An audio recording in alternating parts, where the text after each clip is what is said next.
Colocaron los papeles delante de mí un martes por la tarde, cuando el sol era suave, y el té todavía estaba caliente. Acababa de terminar de hornear pan de plátano, y mi hijo Brian entró en la cocina con una carpeta en una mano y 2 tazas en la otra. Su esposa Trish me siguió de cerca con una sonrisa un poco demasiado amplia. Dijeron que era solo papeleo del seguro, algo estándar para asegurarse de que todo estuviera en orden en caso de una emergencia. Pregunté qué tipo de emergencia. Brian dijo que nada grave, solo una actualización de la póliza para que la casa fuera más fácil de administrar si alguna vez me pasaba algo. Trish agregó que era solo una forma inteligente de evitar confusiones en el futuro. Asentí lentamente. Mis ojos escanearon la página superior, pero había 6 hojas, y solo las 2 primeras me parecían familiares. El resto estaban llenas de líneas que no entendía, palabras legales que parecían estiradas y borrosas. Brian señaló una línea cerca del final y dijo aquí, solo firma allí, Tadu, está bien. Dudé por un momento. Luego empujó el bolígrafo suavemente hacia mí, y dijo confía en mí, ¿verdad? Y lo hice, o tal vez quería hacerlo. Lo habí criado durante inviernos sin calefacción, durante días con sopa hecha con el pan de ayer. Le enseñé a atar sus zapatos, y cómo sujetar un lápiz correctamente confiaba en él, porque lo había amado más tiempo del que había dicho su primera palabra. Así que firmé, no leí cada línea, solo firmé, donde señaló, Trish puso su mano en mi hombro, y dijo gracias, esto ayuda más de lo que crees. Luego salieron de la habitación, rápidamente casi como si no quisieran darme la oportunidad de cambiar de opinión. Me senté solo mirando el bolígrafo durante un largo rato. Lo sentí, pesado en mi mano, más pesado que cuando lo cogí por primera vez. Algo en mí sabía que esto no era solo un seguro. Miré la pila de nuevo y me di cuenta de que faltaba la página que firmé. Se la habían llevado en silencio mientras iba a buscar. El pan del horno volví a la sala de estar y pregunté si necesitaban algo más. Brian dijo, no todo está perfecto. Ahora relájate, mamá. Lo tenemos, cubierto. Dije, está bien y sonreí, pero por dentro mi mente se movía no en pánico, solo en círculos, lentos y pensativos. Doblé el resto de los papeles y los puse en mi caja de recetas debajo de la tarjeta de tarta de limón. Nunca mirarían allí. Pasé el resto de la tarde en mi silla, la que Robert me compró el año en que celebramos 40 años de matrimonio. Miré la pared, no con tristeza, sino con algo más agudo, algo más cercano a la comprensión. Me habían dado té, me habían dado consuelo, me habían dado palabras suaves, pero no me habían dicho la verdad. Pensé en el momento en que la pluma tocó el papel, y recordé cómo Brian no parecía un hijo ayudando a su madre, sino como un hombre cerrando un trato. No hice preguntas esa noche, solo me ajusté el suéter y esperé, porque a veces esperar te enseña más que preguntar. Alguna vez a la mañana siguiente, abrí el cajón donde guardábamos las guías telefónicas y las facturas viejas. Saqué el último recibo de impuestos a la propiedad y vi que el nombre impreso en la parte superior ya no era solo mío. Decía Eleanor Holloway y Brian Holloway, copropietarios.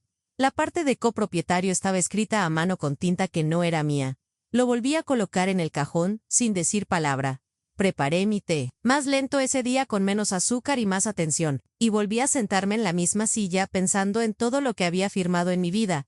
Había firmado papeles de matrimonio, formularios escolares, cartas a soldados. Había firmado tarjetas de cumpleaños para Brian con corazones y emoticones, caras, pero nunca había firmado algo que no entendiera. Hasta ahora, no lloré, no grité, solo seguí respirando y decidí que si eran lo suficientemente valientes para darme un bolígrafo, entonces yo sería lo suficientemente valiente para aprender. Lo que me había costado, porque sabía una cosa con certeza: nadie te entrega un documento que es bueno para ti y esconde la parte que quiere que firmes, a menos que lo que realmente quieren sea tuyo y tengan demasiado miedo de preguntar. Eso es lo que seguía pensando la mañana siguiente mientras hacía mi té. Me moví lentamente, no porque estuviera cansada, sino porque estaba observando. Me di cuenta de las pequeñas cosas. Primero, como que el termostato había sido bloqueado, o que mis zapatillas ya no estaban junto a la puerta. Abrí el buzón y vi que mi nombre ya no estaba, solo el de Brian. Una pegatina plateada donde solía estar mi nombre despegado ásperamente en los bordes. Cuando entré, revisé la pila de correo. Junto a la cocina ni un solo sobre con mi nombre, ni siquiera la factura de la electricidad. Esperé hasta que Brian regresó de la tienda, y le pregunté al respecto. Dijo que no era nada, solo una forma de simplificar las cuentas. Todo sigue siendo tuyo, mamá, dijo con esa voz tranquila que la gente usa cuando sabe que debería sospechar. Asentí y sonreí. Luego volví a mi habitación y cerré la puerta. Abrí el cajón debajo de mi cama y saqué la carpeta, etiquetada como papeles de la casa. Todavía olía a sobres viejos. Revisé la última factura de servicios públicos y vi que su nombre figuraba como principal. El mío había desaparecido. Cerré la carpeta y la puse debajo de mi abrigo en el armario. Al día siguiente les dije que iba a la biblioteca, pero caminé hacia la oficina del notario. En su lugar le pregunté a la mujer en el mostrador si podía ver la última presentación en mi dirección, me pidió mi identificación y luego escribió durante un largo rato. Cuando levantó la vista su rostro cambió. Imprimió 2 hojas y me las entregó. Vi las palabras transferencia de propiedad en la parte superior. Mi nombre figuraba como la persona que firmaba Brian, figuraba como el nuevo propietario Trish, figuraba como contacto alternativo, tenía mi firma en la parte inferior real y legal. Lo miré durante un largo rato. Luego lo doblé y lo puse en mi bolso. Le di las gracias y salí con los pies pesados, pero la espalda recta. Cuando llegué a casa estaban cocinando algo con ajo y mantequilla. El olor me recordó a la Navidad antes de que Robert muriera. Me quedé en la cocina con ellos por un momento, observando lo fácil que se movían, lo natural que se sentía todo, lo silencioso que había sido. El crimen. Dije que estaba cansado y fui a acostarme en mi habitación. Saqué los papeles de mi bolso y los puse junto al archivo de Robert, marcado como fideicomiso. Su antigua tarjeta de abogado todavía estaba sujeta al frente. Me senté en silencio durante 2 horas, luego preparé una taza de té y saqué un pequeño cuaderno. Anoté cada fecha, cada vez que habían hablado para mí sobre documentos, cada frase que habían dicho, cada momento que ahora tenía sentido. Recordé cuando Brian dijo que necesitamos firmar algunas cosas para el seguro. Recordé cuando Trish me dijo que no me preocupara por leer demasiado material legal. Recordé cuando se rieron y me sirvieron té mientras firmaba lo que ahora poseían. Nunca fue un favor. Fue una trampa y había ido directo a eso porque los amaba más de lo que amaba a mis preguntas. Esa noche no dormí, me senté junto a la ventana viendo la luz del vecino apagarse y la luna moverse a través del árbol. No me sentí vieja, no me sentí asustada, me sentí despierta. Metí la mano en la caja debajo de mi cama y encontré el diario que Robert me había dejado, el que tenía la cubierta marrón y páginas suaves. En la primera página que había escrito: si alguna vez algo te parece mal, no dudes de ti mismo. Solo porque lo llaman amor. Puse el diario encima de la carpeta y cerré el cajón suavemente. A la mañana siguiente preparé huevos y tostadas y los serví como siempre lo hacía. Brian sonrió y me besó en la cabeza. Trish dijo que tenía una clase de yoga. Más tarde asentí y dije que podría limpiar el armario de arriba. No tenía intención de limpiar, iba a llamar el antiguo abogado de Robert y averiguar si había una forma de deshacer una firma hecha bajo presión, bajo mentiras, bajo cuidado disfrazado de control. Sabía que tenía que moverme en silencio. Habían hecho su movimiento en silencio. Ahora les devolvería el favor. La casa puede haber sido la casa puede haber sido cedida, pero mi memoria era aguda y mi determinación apenas comenzaba a aumentar. Así que a la mañana siguiente, después de que Brian y Trish se fueran, llamé al número que figuraba en la antigua tarjeta de abogado de Robert. Un hombre llamado señor Graham respondió con una voz lenta y cuidadosa. Le dije mi nombre y le pregunté si recordaba el fideicomiso que Robert inició antes de su cirugía. Sí, y me preguntó por qué llamaba. Le expliqué que, sin saberlo, había cedido mi casa a mi hijo, sin entender los documentos. Se quedó en silencio y luego dijo que tendría que ir con todos los papeles que tenía. Le dije que estaría allí al mediodía. Coloqué la carpeta del fideicomiso de Robert en una bolsa de tela, agregué las impresiones del notario y caminé por la calle para tomar el autobús. Estaba lloviendo levemente y no llevaba paraguas. Solo la verdad. Cuando Lick, el señor Graham, me dio la bienvenida y me pidió que me sentara.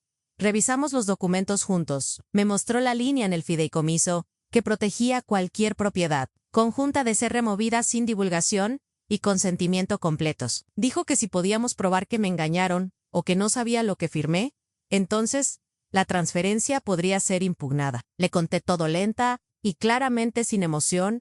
Escuchó y luego dijo: puede que seas el cliente más silencioso que he conocido, pero también el más preparado. Sonreí y le di las gracias. Salí de su oficina sintiéndome como si hubiera encontrado el filo de algo afilado pero manejable. Pasé los siguientes 3 días reuniendo todo lo que necesitaba. Hice copias de facturas viejas, mi certificado de matrimonio, el certificado de defunción de Robert y la hipoteca original. Encontré una carta que Robert había escrito hace años, por si algo le pasaba, y decía: no dejes que nuestra casa se convierta en una negociación. Es tu lugar y tu derecho. Tomé esa carta y la puse dentro de un sobre nuevo marcado como legal. Regresé a la oficina del señor Graham y le di todo lo que necesitaba. Me dijo que tomaría tiempo, pero que teníamos un caso. Le pregunté si necesitaban saber lo que estaba haciendo, y dijo que no, que crean lo que quieran, nos ayudará. Salí de su oficina y volví caminando lentamente, deteniéndome en la panadería para comprar un panecillo que solía comprar con Robert. Sabía igual, y por un momento me sentí no más joven, sino más fuerte cuando llegué a casa. Brian y Trish estaban en medio de una llamada. Sus voces eran bajas y tensas. Escuché a Trish decir que necesitamos acelerar esto. El mercado está, Brian, que estaba cambiando. Dijo que estaba en ello, que me dejara manejarlo yo, Ann Intervine. Y pregunté si necesitaban ayuda con algo. Sonrieron y dijeron que no, que solo eran cosas de negocios. Asentí y les ofrecí. Tía Trish se negó y Brian apenas me miró. Fui a mi habitación y me senté en la silla junto a la ventana. Empecé a escribir en mi cuaderno todo lo que dijeron, cada cambio que hicieron, cada documento que aún tenía. Abrí una cuenta nueva en el banco local, solo a mi nombre. Moví lo que quedaba de mis ahorros allí, lo justo para asegurarme de tener lo que necesitaba si las cosas se ponían feas. Llamé al antiguo asesor financiero de Robert y le expliqué la situación. Me dijo que podríamos agregar la casa a un fideicomiso en vida si se devolvía mi nombre y bloquearla para que nadie pudiera volver a tocarla. Le dije que ese era el plan. Escribí una carta a Emma, mi nieta, explicándole lo que estaba sucediendo, no para avergonzar a sus padres, sino para hacerle saber que a veces incluso la familia puede olvidar cómo amar adecuadamente. Le dije que el amor sin respeto no es amor en absoluto, y que los hogares no están hechos de paredes, sino de recuerdos y cariño. Aún no la envié, pero la guardé en el cajón junto a mi certificado de nacimiento. Seguí preparando el desayuno. Todas las mañanas lavando platos, doblando la ropa, les dejaba pensar que era exactamente igual, pero todos los días estaba construyendo un muro que ellos no podían ver, y que estaría terminado antes de que se dieran cuenta. Pork, Habia. Decidido que no los confrontaría con enojo, los confrontaría con la verdad, el papeleo y el poder silencioso. No tocaría a su puerta, la cerraría suavemente y los dejaría sentarse con el eco. Ese eco llegó antes de lo que pensé. Comenzó con una llamada telefónica de la agencia inmobiliaria. Una mujer educada llamada Carla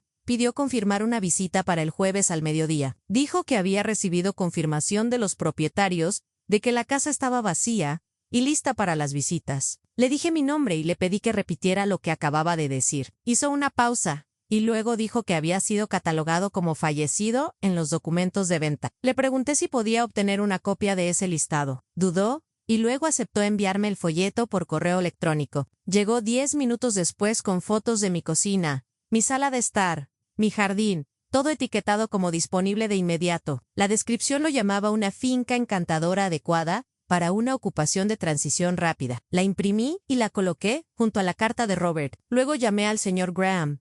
Le dije que la casa ahora se estaba mostrando a compradores potenciales y que me habían declarado fallecido por escrito. Guardó silencio y luego dijo que era suficiente para presentar la demanda por fraude e iniciar los procedimientos de reversión. Dijo que redactaría la moción legal y la presentaría por la mañana. Le di las gracias y colgué. Luego me preparé un té. Vi subir el vapor y pensé en la palabra fallecido, como me habían sacado de la casa antes de que yo hubiera salido. De la habitación esa noche Brian y Trish llegaron a casa más tarde de lo habitual. Parecían tensos. Trish evitó el contacto visual, y Brian me preguntó si había visto las nuevas flores en el jardín. Dije que no, y les ofrecí. Se negaron. A la mañana siguiente se presentó la moción, y se envió un aviso a la oficina de bienes raíces. Carla llamó de nuevo esta vez, su voz era diferente. Dijo que habíamos pausado el listado debido a un problema legal.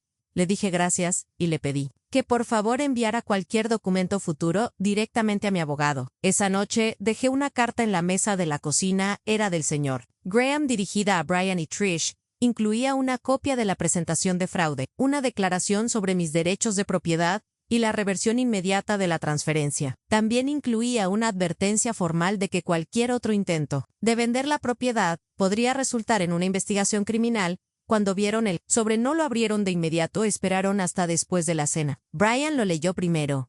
Su rostro se quedó pálido, Trish se lo arrebató y comenzó a hojear las páginas como si pudiera encontrar una línea que lo salvara. No lo hizo, me miró con los ojos muy abiertos y dijo: ¿qué es esto? Dije: es lo que pasa cuando tú finges que alguien se ha ido antes de que se vaya. Me puse de pie y puse un segundo papel sobre la mesa. Era el documento de restablecimiento del fideicomiso. El nombre de Robert, el mío. La casa cerrada bajo protección. Ya no podían alcanzar. Trish comenzó a llorar en silencio. Brian solo miró al suelo. Dijo que fuiste a nuestras espaldas. Yo dije que fuiste a las mías. Él dijo que pensamos que esto ayudaría a todos. Yo dije que pensabas que esto te ayudaría. Les dije que había visto el listado, les dije que había hablado con el notario, el banco, el abogado, el agente, y que cada palabra que dijeron ahora estaba en el papel, y cada mentira que dijeron se había convertido en prueba. No levanté la voz, no temblé, solo dije una cosa más: me entregaste el bolígrafo, pero me quedé con el papel, y salí. De la cocina pasé la tarde en el jardín. El aire olía a menta, y las sillas estaban mojadas por el rocío, pero me senté de todos modos, porque la paz no necesita consuelo, la paz solo necesita ser ganada. Y yo me había ganado el mío. La mañana siguiente, llamé a Emma y le pregunté si tenía un momento.